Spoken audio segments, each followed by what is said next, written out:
ಕುಮಾರಸ್ವಾಮಿ ಎಲ್ಲ ರಾತ್ರಿ ಕನಸು ನೋಡಿದ್ರೆ ಕುಮಾರಸ್ವಾಮಿ ಹಗಲು ಕನಸು ನೋಡ್ತಾರೆ. ನಾನು ಅವ್ರ ಜೊತೆನೇ ಇದ್ದವನು, ನೋಡಿರ್ಬೋದು ನೀವು. ಅವರದು ಚಟ ಅಂತಾರೆ ಕುಮಾರಸ್ವಾಮಿಗೆ, ಒಂದು ಚಟ. ಈಗ ಸರ್ಕಾರ ಈಗ ಬರ್ತದೆ, ಸರ್ಕಾರ ಅವು ಬರ್ತದೆ, ನೆಕ್ಸ್ಟ್ ನಾವೇ ಬರ್ತೀವಿ. 13ರಲ್ಲಿ 8ಅಲ್ಲಿ ಬರ್ತೀವಿ ಅಂತ ಹೇಳಿದರು, 8ಅಲ್ಲಿ ಬಂದಿಲ್ಲ. ಆಮೇಲೆ 13ರಲ್ಲಿ ಬರ್ತೀನಿ ಅಂದರು, 13ರಲ್ಲಿ ಬಂದಿಲ್ಲ. 18ಅಲ್ಲಿ ಬರ್ತೀನಿ ಅಂದರು, 18ಅಲ್ಲಿ ಬಂದಿಲ್ಲ. 23ರಲ್ಲಿ ಬರ್ತೀವಿ ಅಂದರು, 23ಕ್ಕೆ 19ಕ್ಕೆ ಬಂದು ನಿಂತ್ಕೊಂಡ್ರು. ಸಿದ್ದರಾಮಯ್ಯ ಇರುವಾಗ ಜನತಾದಳ ಪಕ್ಷ 59 ಸೀಟ್ ಗೆದ್ದಿದ್ದು. ಎಷ್ಟು? 59 ಸೀಟ್. 2004 ಚುನಾವಣೆಯಲ್ಲಿ 59 ಸೀಟ್ ಗೆದ್ದಿದ್ರು. ದೇವೇಗೌಡರು ಹಾಗೂ ಸಿದ್ದರಾಮಯ್ಯ ನೇತೃತ್ವದಲ್ಲಿ ಚುನಾವಣೆ ಮಾಡಿದ್ದು, 59 ಸೀಟ್ ಗೆದ್ದಿದ್ದು. ರೀಚ್ ಆಗೋಕ್ಕಾಗಲಿಲ್ಲ ಕುಮಾರಸ್ವಾಮಿಯು. 59 ರೀಚ್ ಆಗೋಕ್ಕಾಗಲಿಲ್ಲ ಅವರು.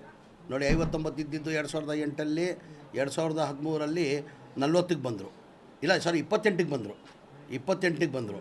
ಆಮೇಲೆ 2013ರಲ್ಲಿ 40ಕ್ಕೆ ಬಂದರು. 2019ಅಲ್ಲಿ 28 ಬಂದರು. ಈಗ ಮೊನ್ನೆ ಚುನಾವಣೆಯಲ್ಲಿ 19 ಬಂದರು. 2023 ಚುನಾವಣೆ ಮುಂಚೆ ಏನು ಹೇಳ್ತಾಯಿದ್ರು? ಬರೆದಿಕ್ಕೊಳ್ಳಿ ಬಾಂಡ್ ಪೇಪರಲ್ಲಿ, ಮಾಧ್ಯಮದಲ್ಲಿ, ನಮ್ಮದೇ ಸರ್ಕಾರ, ನಾವೇ ಮಾಡ್ತೀವಿ ಸರ್ಕಾರ ರಚನೆ ಅಂತ ಹೇಳಿದ್ರು. ಅದು ಕುಮಾರಸ್ವಾಮಿಗೆ ಆ ಚಟ. ಎಲ್ಲ ರಾತ್ರಿ ಕನಸು ನೋಡ್ರೆ ಕುಮಾರಸ್ವಾಮಿಯವರು ಹಗಲು ಕನಸು ನೋಡ್ತಾವ್ರೆ.